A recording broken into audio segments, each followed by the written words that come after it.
Hello everyone, আসসালামু আলাইকুম। আজকে আমি আপনাদের তৈরি করে দেখাবো কলিজার সিঙ্গারা। আশা করছি আজকের এই মজাদার সিঙ্গারার রেসিপিটি আপনাদের ভালো লাগবে। রেসিপিটি ভালো লাগলে একটি লাইক দিবেন ও শেয়ার করবেন এবং আমার এ ধরনের আরও রেসিপি পেতে ইউটিউব চ্যানেলটি সাবস্ক্রাইব করবেন ও ফেসবুক পেজটি ফলো দিবেন। চলুন যাওয়া যাক কীভাবে এই মজাদার সিঙ্গারার রেসিপিটি খুব সহজেই ঘরে বসে তৈরি করব। এজন্য আমি প্রথমেই নিয়েছি 2 কাপ পরিমাণ ময়দা। কালো জিরা দিয়ে নিচ্ছি ময়দার মধ্যে 1 চা চামচ পরিমাণ। কালো জিরাটা অবশ্যই দেওয়ার চেষ্টা করবেন, তাহলে কালারটাও দেখতে সুন্দর আসে এবং খেতেও অসম্ভব মজাদার হয়। এখন এর মধ্যে দিয়ে নিচ্ছি লবণ স্বাদ মতো। লবণটা দিয়ে খুব ভালো করে হাতের সাহায্যে মেখে নিচ্ছি। ভালো করে হাত দিয়ে একত্রে সব কিছু ভালো করে মেখে নিচ্ছি। এখন এর মধ্যে দিয়ে নিচ্ছি 4 টেবিল চামচ পরিমাণ তেল, সয়াবিন তেল। তেলটা একটু বেশিই দিবেন। তেলটা দেওয়ার পরে তেলের সাথে ময়দাটাকে খুব ভালো করে মাখিয়ে নিচ্ছি। সিঙ্গারার ডোয়ের মধ্যে কিন্তু তেলের পরিমাণটা একটু বেশি লাগে, তো এবার হাত দিয়ে খুব ভালো করে তেলটাকে ময়দার সাথে মাখিয়ে নিচ্ছি। তেলটা ময়দার মধ্যে খুব ভালোভাবে মিশিয়ে নেওয়ার পর এর মধ্যে আমি নর্মাল পানি দিয়ে নিব সামান্য পরিমাণ। অল্প অল্প করে পানির পরিমাণটা দিতে হবে। আর ডোটা কিন্তু একটু টাইট থাকবে, খুব একটা নরম যেন না হয়, এদিকটা অবশ্যই খেয়াল রাখবেন। আমার কিন্তু ডোটা একদম রেডি হয়ে গিয়েছে। ডোটা একটু টাইটও না নরম। ডোটার উপরে সামান্য তেল মাখিয়ে এবারে 30 মিনিটের জন্য ডোটা রেস্টে রেখে দিচ্ছি। এখন আর এ ফাঁকে আমি ডো তৈরি করে নিব। এজন্য তেল দিয়ে নিয়েছি 1/3 কাপ পরিমাণ। আস্ত জিরা দিয়ে নিচ্ছি 1/2 চা চামচ পরিমাণ। পেঁয়াজ কুচি দিয়ে নিচ্ছি 1 কাপ পরিমাণ। এবারে পেঁয়াজ কুচিটা নেড়ে চেড়ে খুব ভালো করে ভেজে নিচ্ছি। এখন এর মধ্যে আলু কিউব করে দিয়ে নিচ্ছি 100 গ্রাম পরিমাণ।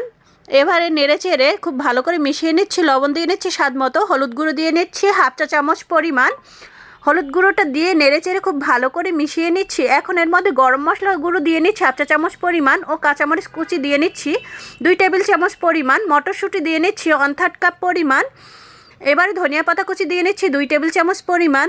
দিয়ে নেড়ে চেড়ে খুব ভালো করে মিশিয়ে নিচ্ছি। এখন সিদ্ধ করে রাখা কলিজা দিয়ে নিচ্ছি। গরুর কলিজা নিয়েছি আমি 300 গ্রাম পরিমাণ। এবারে মাঝারি আছে 10 মিনিট সময় নিয়ে আমি রান্না করে নিব। রান্নাটা হয়ে গিয়েছে। এবার এর মধ্যে ভাজা জিরে গুঁড়ো দিয়ে নিয়েছি। তৈরি হয়ে গেল পুর। পুরটা ঠান্ডার জন্য রেখে দিয়েছি। 30 মিনিট পর ঢাকনাটা তুলে নিচ্ছি। এই তো ঢাকনাটা তুলে নিয়েছি। এবারে সমানভাবে রোল তৈরি করে নিচ্ছি। এখন সমান পরিমাণ ভালো করে কেটে ছোট ছোট টুকরো করে লিচি কেটে নিচ্ছি। এবারে গোল বল আকারে লিচির মতো তৈরি করে নিব।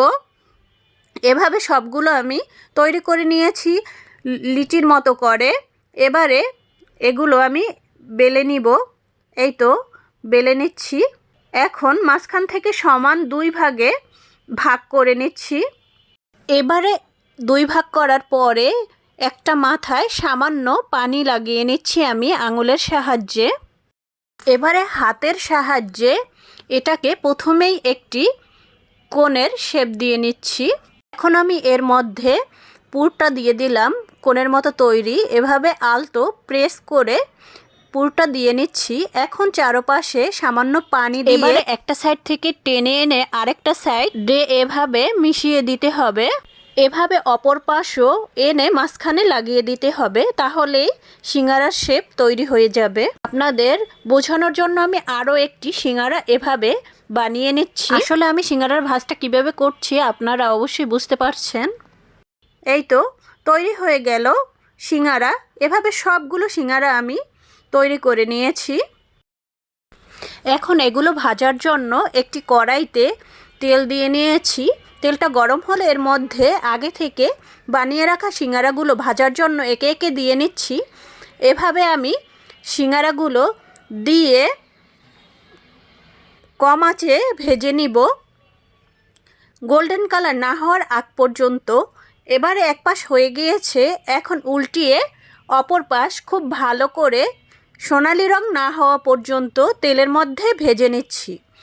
এভাবে আমি মাঝারি আঁচে সিঙ্গারাগুলোকে একদম ডুবো তেলে ভেজে নিচ্ছি। সিঙ্গারাগুলোর কালার অনেকটা চেঞ্জ হয়ে গিয়েছে এবং ভাজা হয়ে গিয়েছে, একদম গোল্ডেন কালার হয়ে গিয়েছে।